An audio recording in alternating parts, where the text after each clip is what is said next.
Assalamualaikum warahmatullahi wabarakatuh. Di sini kita akan membahas tentang jenis-jenis keterampilan mengajar. Jenis keterampilan mengajar yang pertama yaitu keterampilan membuka dan menutup pembelajaran. Yang kedua adalah keterampilan menjelaskan. Yang ketiga adalah keterampilan bertanya. Yang keempat adalah keterampilan menggunakan variasi. Yang kelima, keterampilan memberi penguatan. Yang keenam, keterampilan mengajar kelompok kecil dan perorangan. Yang ketujuh, keterampilan mengelola kelas. Yang kedelapan, keterampilan membimbing diskusi kelompok kecil. Penjelasan pertama, keterampilan membuka dan menutup pembelajaran. 1. Keterampilan membuka pembelajaran. Membuka pembelajaran adalah kegiatan yang dilakukan pendidik dalam mempersiapkan peserta didik untuk mengikuti proses pembelajaran. 2. Keterampilan menutup pembelajaran. Menutup pelajaran merupakan kegiatan yang dilakukan oleh pendidik dalam mengakhiri proses pembelajaran. Kegiatan yang dilakukan oleh pendidik saat mengakhiri proses pembelajaran meliputi menjelaskan gambaran secara menyeluruh kepada peserta didik akan materi pembelajaran yang telah diajarkan. Penjelasan kedua, keterampilan menjelaskan. Keterampilan menjelaskan dimaknai sebagai keterampilan pendidik dalam menyajikan sebuah informasi lisan yang diorganisasikan secara sistematis, dengan tujuan untuk dapat menunjukkan hubungan antar materi yang telah dikumpulkan dan dikuasai serta disiapkan untuk disajikan. Terdapat beberapa prinsip yang harus diperhatikan guru dalam memberikan suatu penjelasan yaitu 1. Penjelasan dapat diberikan selama proses pembelajaran baik di awal, di tengah, maupun di akhir pembelajaran. 2. Materi yang dijelaskan harus sesuai dengan tujuan pembelajaran dan bermakna bagi siswa. 3. Penjelasan harus mampu menarik perhatian siswa. Penjelasan ketiga, keterampilan bertanya. Keterampilan bertanya adalah ucapan pendidik secara verbal yang meminta respon atau jawaban dari peserta didiknya. Pertanyaan memiliki peranan yang sangat penting dalam menyusun sebuah pengalaman belajar bagi murid.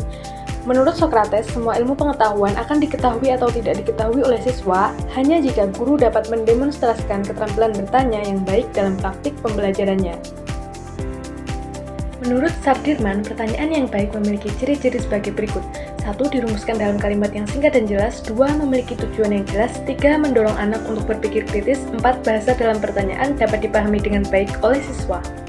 Penjelasan keempat, keterampilan menggunakan variasi.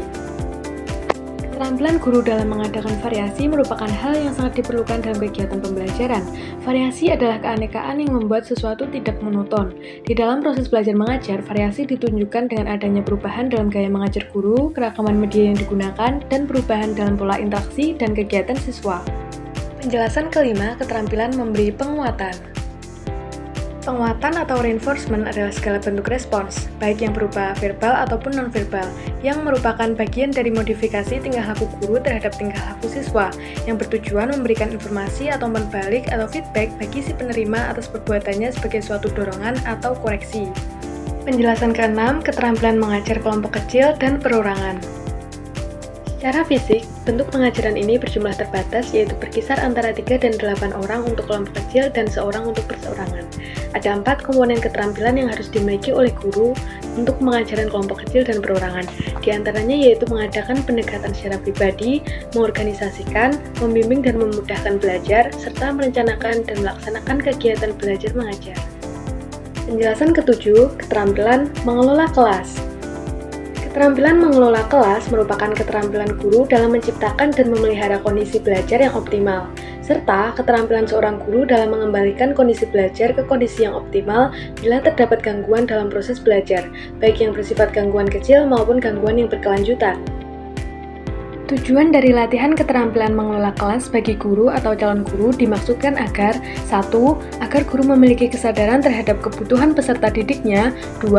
Agar guru dapat mengembangkan keterampilan dalam memelihara kelancaran penyajian dan langkah-langkah proses pembelajaran secara efektif. Penjelasan ke-8, keterampilan membimbing diskusi kelompok kecil. Keterampilan membimbing diskusi kelompok kecil adalah suatu proses yang teratur dengan melibatkan sekelompok peserta didik dalam interaksi tatap muka kooperatif yang optimal dengan tujuan berbagi informasi atau untuk memecahkan suatu masalah.